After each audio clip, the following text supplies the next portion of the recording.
Amy, are we on a road trip? Oh, yes, we are, Don. Where are we going? We're going to Maine.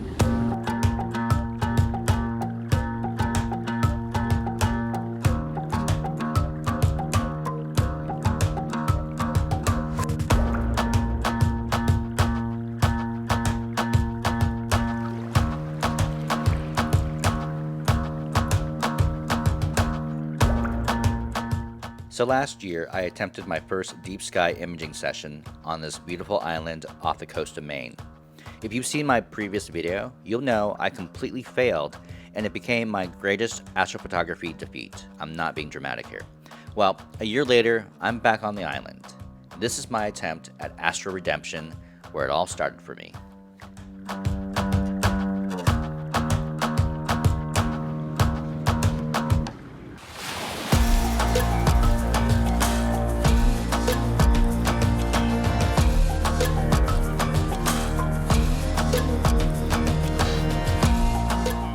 So all through the pandemic, the only astro I got to do was some lunar and planetary imaging from the safety of my balcony of my New York City apartment.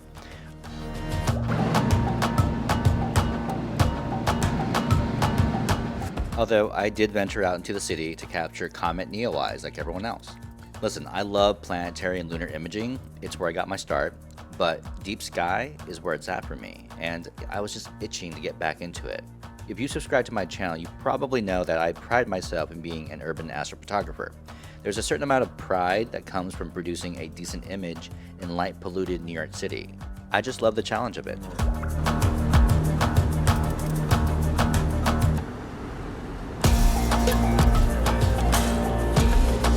But along with that challenge, there's also a bit of wondering about how much better my images would look with less light pollution and longer integration times. On the island, the weather for the week promised me at least 3 good clear nights. I knew the first few days would be rainy, and I used this time to plan out my sessions. I also planned to set up at the same place I tried imaging last year, right on the parade grounds. It's an open area with very little obstruction. The weather cleared up and my first clear night was upon me. I told myself if I just get one good night of imaging, I'll have redeemed myself. It's been a year since, and I know my equipment pretty well now. I've had to troubleshoot it in the field many times since then, and I was pretty confident. So confident, in fact, that I wasn't content with just one challenge, however. Let's just spice up my week a bit, because why the hell not?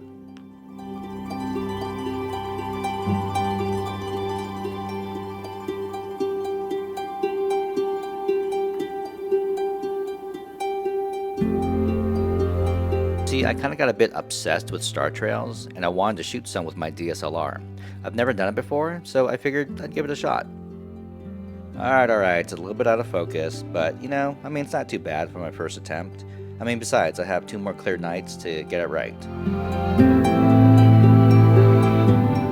So night 2, everything's going smoothly. I even had a small audience. I got my polar alignment done. I called my friends over, slewed over to a few targets, and I took a single shot to show them.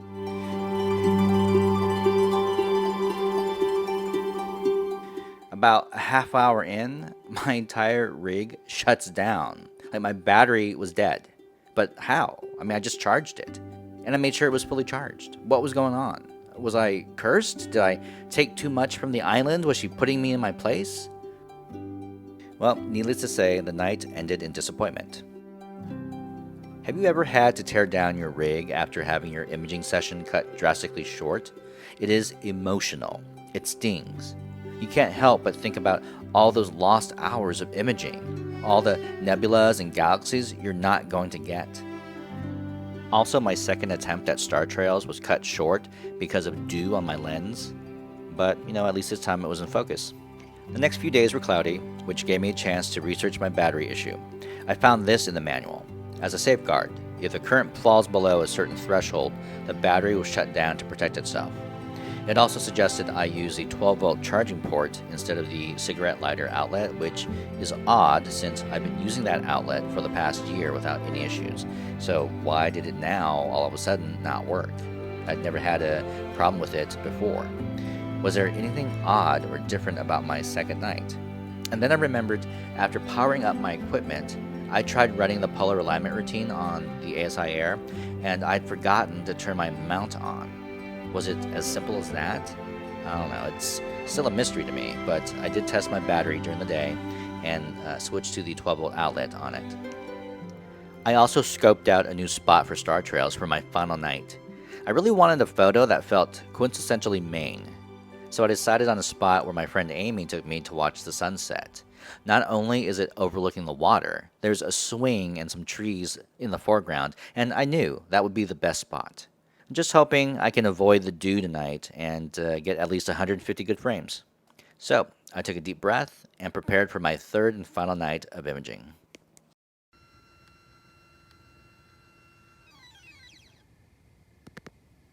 About 2:48 a.m. I am imaging the Helix Nebula, my first time imaging, and I'm going for a 2-minute sub right now.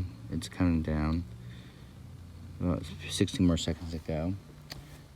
The sky, I don't know if you can see it with my camera, but it's so clear right now. It's really all I could ever ask for. And let's see what we got here. It's loading right now. Oh my God. You see that? That looks incredible. So this is my third night in Maine. Got some clear skies. I've got 2 rigs set up, 1 deep sky rig set up on the parade grounds. I have my DSLR set up over here by the waters and trying to get some star trails. And I'm just waiting for that to finish up right now. I'm in some creepy area. There's a lot of trees, a lot of woods, and it's pretty creepy. So, but I'm almost finished with the star trails. Luckily tonight there was no dew. That was a problem I was having for a couple of imaging sessions where my lens would fill up with dew, and I would only get like 30 good frames. But I almost have about 150 frames right now, so things are looking good. So yeah, it's been a really good week here up in Maine, and a lot of really good imaging sessions. My second night didn't go so well. Something happened with my battery, but tonight it seems to be going well. And yeah, so I'm going to wrap up with at least 5 or 6 targets, which is pretty good. So, all right. I'm getting spooked out. Bye. In the end, it was an incredible success. Despite my battery issues on night 2, I ended up imaging 6 targets. M101, the Pinwheel Galaxy, M45, the Pleiades, NGC 7293, the Helix Nebula, IC 1340, the Veil Nebula, M81, Bode's Galaxy, and I decided to reshoot M31, the Andromeda Galaxy, the first deep sky object I ever shot. This time around, I got 3.5 hours of data versus the 45 minutes I got the first time. So, did I redeem myself up in Maine? I think the images speak for themselves.